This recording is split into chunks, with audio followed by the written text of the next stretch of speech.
Assalamualaikum warahmatullahi wabarakatuh. Perkenalkan, nama saya Siska Purwanti. Saya adalah seorang mahasiswi Pendidikan Bahasa dan Sastra Indonesia, Fakultas Keguruan dan Ilmu Pendidikan, Universitas Singapura Bangsa Karawang. Nah, saat ini saya itu sekitar semester 2 kelas 2E di PBSI sendiri, atau Pendidikan Bahasa dan Sastra Indonesia. Nah, pada kesempatan kali ini saya akan membahas atau mengulas atau mengapresiasi satu novel yang cukup fenomenal. Nah, apalagi kalau bukan Hello Salma. Nah, novel yang satu ini termasuk dari sequel dari novel Dirnatan yang ditulis oleh Kak Eriska Febriani. Nah, yang pertama kita akan membahas tentang identitas buku. Nah, seperti yang sobat lihat bahwa buku ini berjudul Hello Salma. Penulisnya sendiri adalah Kak Eriska Febriani. Lalu penerbitnya adalah Coconut Books. Dan untuk desain cover sendiri nih sobat, dengan ilustrasi itu yang seperti ini ya sobat. Cover tadi depan, nah ini ilustrasi. Ini dari Coconut Book sendiri, jadi dari tim penerbitnya sendiri yang membantu membuatkan. Nah, untuk penyunting atau editor nih adalah Kajia Effendi untuk editor naskah. Lalu untuk tebal naskah ini atau buku ini yaitu sekitar 384 halaman. Nah, untuk ISBN sendiri nih sobat, di sini ada ISBN nih sobat, bisa lihat ISBN. Nah, ISBN-nya itu 9786025508233 untuk ISBN sendiri. Nah, untuk blurb-nya ini ada ya di sini. Jadi ada perbedaan antara blurb dan sinopsis. Blurb itu biasanya ada di belakang cover yang menceritakan novel ini, tapi dari sebuah kejadian yang sangat penting yang menceritakan keseluruhannya.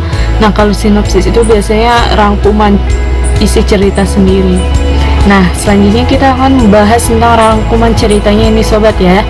Nah, yang saya tangkap dari novel ini yaitu Salma dan Nathan ini sudah berpacaran ya dari SMA awalnya ya.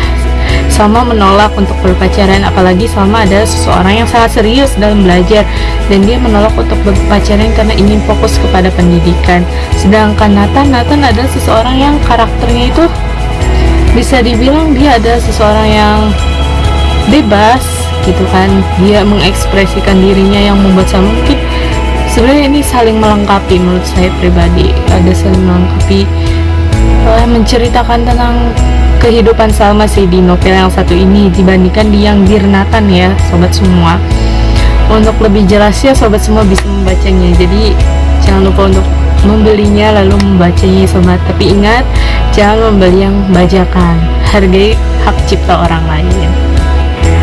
Nah sobat semua, selain itu alur dalam cerita novel Hello Salma ini sangat jelas banget nih sobat. Jadi alurnya itu benar-benar tertata rapi lah dan juga mudah dipahami oleh kita semua. Lalu tema yang diangkat ini menurut saya yaitu sosial, tapi genrenya tersebut memang banyak yang berpikir bahwa ini adalah genre romance, tapi menurut saya bahwa genre buku ini adalah genre yang inspiratif banget nih sobat semua. Jadi memotivasi, dan di sini juga kenapa saya bisa berkata demikian, karena dalam cerita ini juga diceritakan ketika Salma gagal mengikuti SNPTN, SBMPTN maupun mandiri. Ini tuh benar-benar yang pernah dirasain kan, yang sobat rasain lah pas SMA kayak gimana. Ada rasa penyesalan, ada rasa kecewa ketika nggak diterima dan sebagainya. Dan pesan moralnya juga good luck banget lah pokoknya, good banget, dan ini worth it sih menurut saya. Jadi pesannya itu apa ya, kita tuh tidak boleh kecewa gitu terhadap apapun yang sudah Allah takdirkan gitu dalam hidup kita. Kayak misalnya tuh kita udah gak keterima gitu kan, dan juga saya dapat, maksudnya ada pesan juga gitu dari ayahnya Salma sendiri gitu. Ayahnya Salma ini sosok yang egois menurut saya sebagai orang tua, jadi dia memaksakan kehendaknya. Jadi seperti ini loh sobat semua, ayahnya Salma ini mempunyai cita-cita untuk menjadi seorang dokter dulunya, namun oleh orang tuanya itu tidak didukung, malah yang didukung itu saudaranya gitu yang jadi dokter. Dan oleh karena itu ayahnya Salma ini dia jadi sekolah jurusan ekonomi, dan dia tuh berambisi untuk membuktikan bahwa suatu saat impiannya itu tercapai. Nah, untuk mewujudkannya itu dia tuh mengarahkan Salma itu untuk menjadi seorang dokter, padahal Salma sendiri tidak ingin menjadi seorang dokter. Justru Salma sendiri tuh suka dalam menulis, hal kepenulisan dia tuh suka banget, jadi dia tuh suka menulis. Dan pembuktiannya itu ya ketika dia bisa menerbitkan bukunya banyak digemari, itu sih intinya. Lalu saya juga bisa mengambil dari sudut pandang lain nih sobat ya. Jadi ada ketika Kak Eriska itu datang ke Universitas Bangsa Karawang, diundang oleh Bengkemengs Unsika sendiri ya.